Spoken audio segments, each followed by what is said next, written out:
ሻሎም ሻሎም የተወደዳችሁ ክቡራን ተመልካቾቻችን የጌታችን የኢየሱስ ክርስቶስ ጸጋና ሰላም ከሁላችሁ ጋር ይሁን።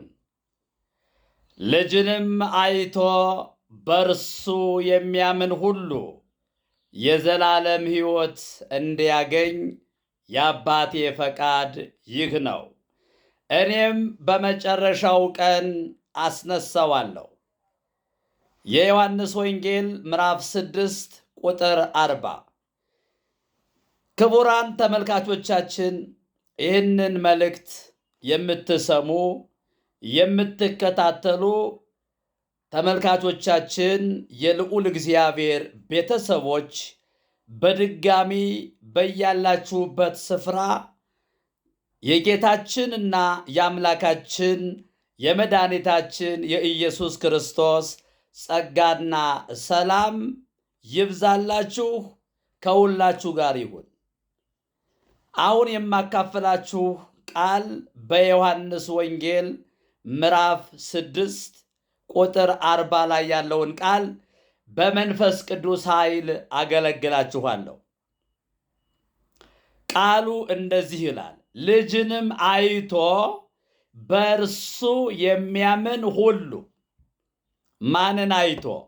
ልጅንም አይቶ ኢየሱስ ክርስቶስንም አይቶ የእግዚአብሔር ልጅ የሆነውን ኢየሱስ ክርስቶስን አይቶ በእርሱ የሚያምን ሁሉ የዘላለም ሕይወት እንዲኖረው። የመቼ ሕይወት? የስንት ጊዜ? የዘላለም ሕይወት እንዲኖረው የአባቴ ፈቃድ ይህ ነው ይላል። የእግዚአብሔር ፈቃድ አገር ለአገር እንድትንከራተቱ በላብህ በጉልበትህ ጥረህ ግረህ እንድትጸድቅ የእግዚአብሔር ፈቃድ አይደለም።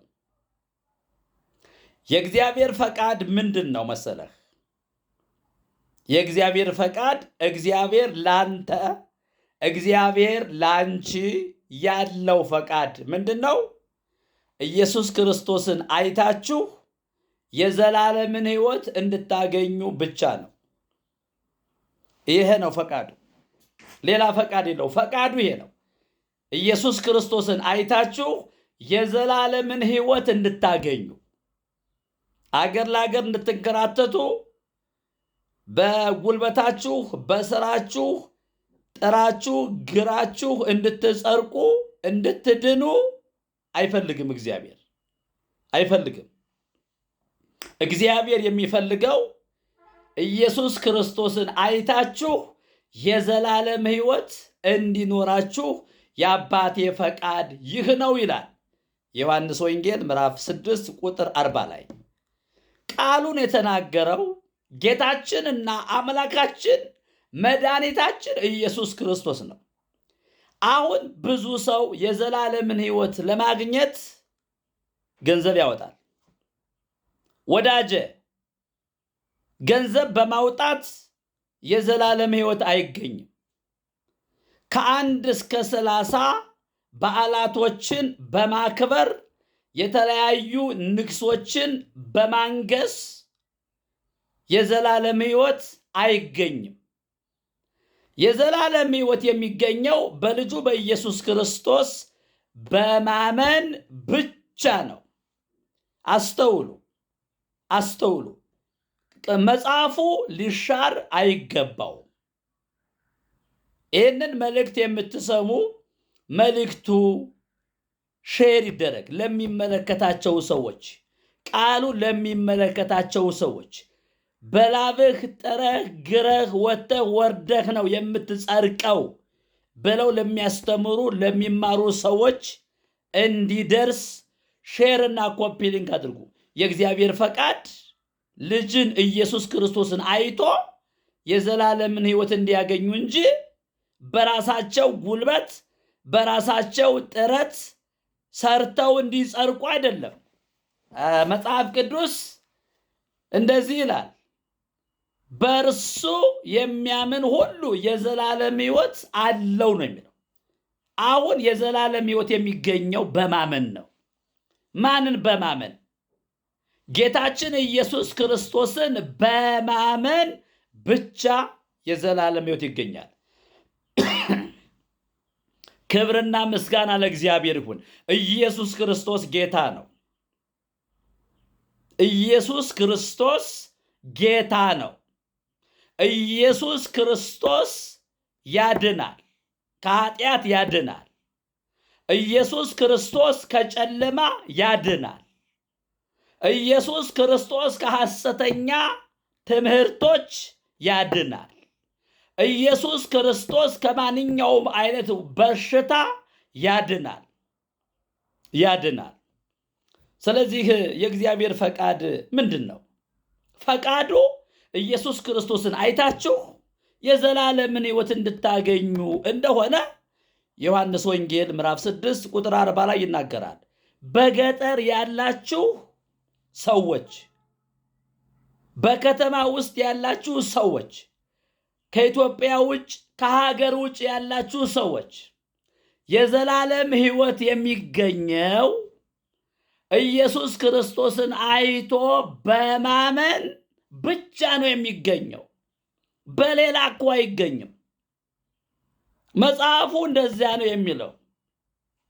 ሃይማኖት ደግሞ የሚያስተምራችሁ መጽደቂያው ብዙ ነው፣ መዳኛው ብዙ ነው፣ ወደ እግዚአብሔር አብ የምንቀርብበት መቅረቢያ ብዙ ነው ብሎ ነው ያስተማረን።